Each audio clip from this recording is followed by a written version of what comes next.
Bom dia, na graça e na paz do Senhor Jesus, povo de Deus. Que a graça e a paz do Senhor esteja sobre as nossas vidas nesta sexta-feira, dia 24 de outubro de 2025.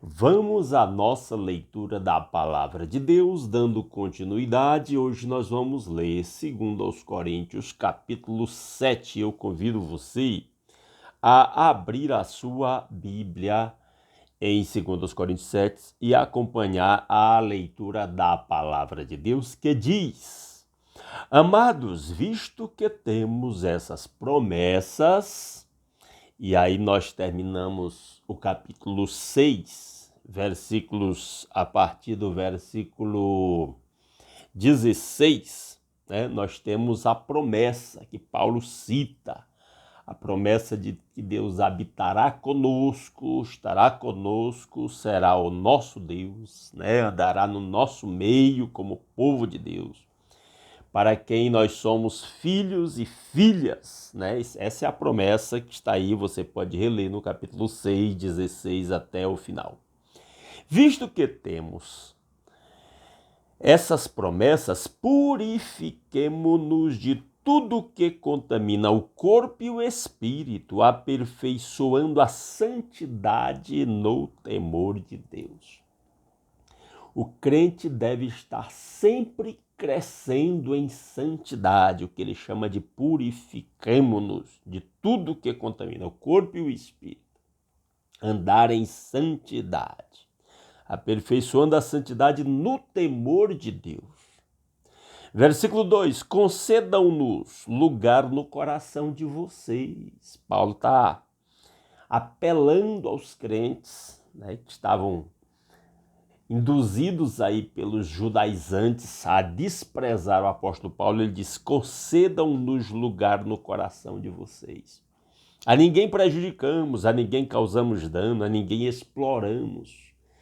Então ele vai reivindicar seu direito, né, àqueles irmãos a quem muitos deles foram ganhos para Cristo. Ele diz, não digo isso para condená-los. Já disse que vocês estão em nosso coração para juntos morrermos ou vivermos.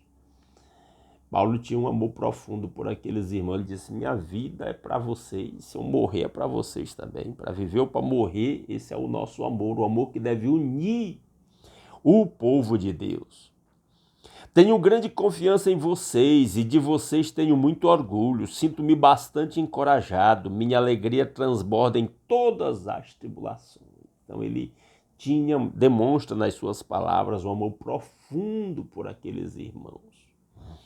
E ele continua dizendo, versículo 5, pois quando chegamos à Macedônia não tivemos nenhum descanso, mas fomos atribulados de toda forma, conflitos externos, temores internos, falando aí das tribulações que ele passou, né, quando esteve na Macedônia. Deus, porém, que consola os abatidos, consolou-nos. Esse tema da consolação apareceu lá no capítulo 1. Os irmãos devem lembrar, revendo lá, vão lembrar, né, que Deus é chamado de Deus de toda consolação.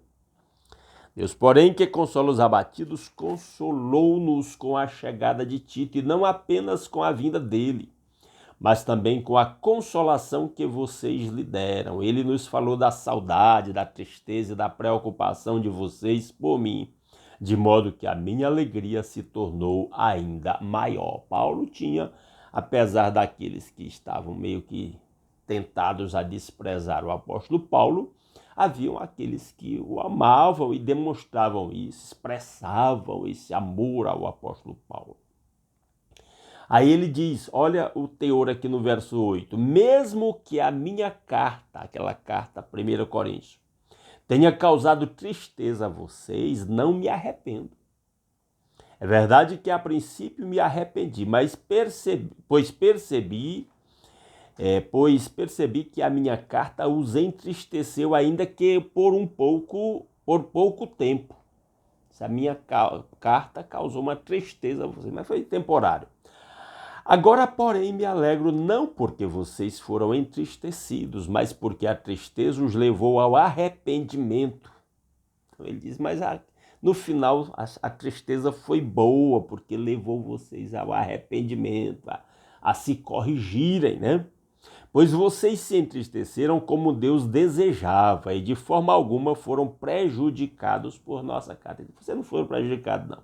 Ficaram tristes, mas foi bom, porque aquela carta produziu arrependimento em vocês. E é isso que a palavra de Deus nos diz. Esse é o objetivo da palavra de Deus. Produzir arrependimento naqueles que seguem a Cristo. Ele diz, olha o verso 10. A tristeza, segundo Deus, não produz remorso, mas sim um arrependimento que leva à salvação. E a tristeza, segundo o mundo, produz morte. Ele está fazendo uma distinção entre quando o incrédulo lá se entristece, diz a tristeza do incrédulo produz morte. A tristeza, segundo Deus, no Evangelho, na palavra, ele diz produz arrependimento que leva à salvação. Então a tristeza quando seguimos a Cristo, ela tem o lado bom, tudo tem o lado positivo, até aquilo que não parece ter nada de positivo, como é o caso da tristeza, como ele cita aqui. Vejam, versículo 11. Vejam o que esta tristeza, segundo Deus, produziu em vocês. Que dedicação, que desculpas, que indignação, que temor, que saudade, que preocupação, que desejo de ver a justiça feita. Ele diz que a palavra que ele deu lá naquela primeira carta produziu neles tudo isso aqui que ele está citando. Dedicação, desculpas, indignação, temor, saudade, preocupação, desejo de ver a justiça feita. Em tudo vocês se mostraram inocentes a esse respeito. Ele está dizendo que aquele que ele exortou lá, e ele vai fazer menção, inclusive, do rapaz que se entristeceu, que ele mandou que fosse entregar ao diabo, porque estava tendo um caso com a madrasta. Ele não vai citar diretamente, mas assim, nominalmente, não nominalmente, como também não citou lá nominalmente, mas ele diz que deu um resultado na vida dele. Olha o que diz o verso 11. Assim se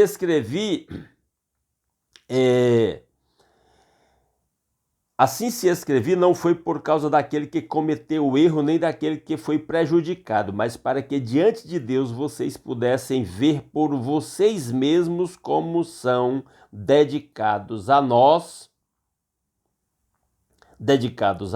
Por isso tudo fomos revigorados. Então ele diz que, olha, o verso 12. Assim se escrevi não foi por causa daquele que cometeu o erro, e nem daquele que foi prejudicado, mas para que diante de Deus vocês pudessem ver por vocês mesmos como são dedicados a nós. Então ele diz que o resultado foi que abençoou a igreja toda, não foi só pelo que foi prejudicado lá, nem pelo que prejudicou lá naquele problema do pecado. Por isso tudo fomos revigorados. Além de encorajados, ficamos mais contentes ainda ao ver como Tito estava alegre, porque seu espírito recebeu refrigério de todos vocês. Então Tito volta e traz boas notícias a respeito da igreja de Corinto, o que no final das contas alegrou o apóstolo Paulo, que apesar de ter havido a tristeza lá com a primeira carta, mas depois eles compreenderam, tomaram as atitudes, corrigiram o que precisava ser corrigido e ficou tudo bem. Paulo está alegre com as notícias. Versículo 14. Eu lhe tinha dito que estava orgulhoso de vocês e vocês não me decepcionaram. Da mesma forma que era verdade tudo o que dissemos. O orgulho que temos de vocês diante de Tito também mostrou-se verdadeiro. Eu tinha razão de ter orgulho de vocês, de demonstrar esse orgulho de vocês para Tito, e tudo se confirmou com a ida do Tito lá. E a afeição dele por vocês fica maior ainda quando lembra que todos vocês foram obedientes, recebendo-o com temor e tremor. Parece que Paulo mandou o Tito lá. Aliás, ele está dizendo aqui que mandou o Tito lá e que Tito foi muito bem recebido, e Paulo está alegre com a maneira como eles receberam o Tito, como eles se comportaram. E finalmente ele diz, verso 16, alegro-me por poder ter plena confiança em vocês. E assim o apóstolo Paulo está alegre com o resultado da sua primeira carta e o envio de Tito lá em Corinto e a maneira como os irmãos demonstraram o seu amor pelo apóstolo Paulo. E assim nós terminamos a leitura de 2 aos Coríntios, capítulo 7. Se Deus quiser, amanhã, 5h30 da manhã, estamos aqui de volta para ler 2 aos Coríntios, capítulo 8, e eu aguardo todos os meus irmãos aqui. Desejo-lhes uma ótima sexta-feira, muito abençoada na presença do Senhor Jesus.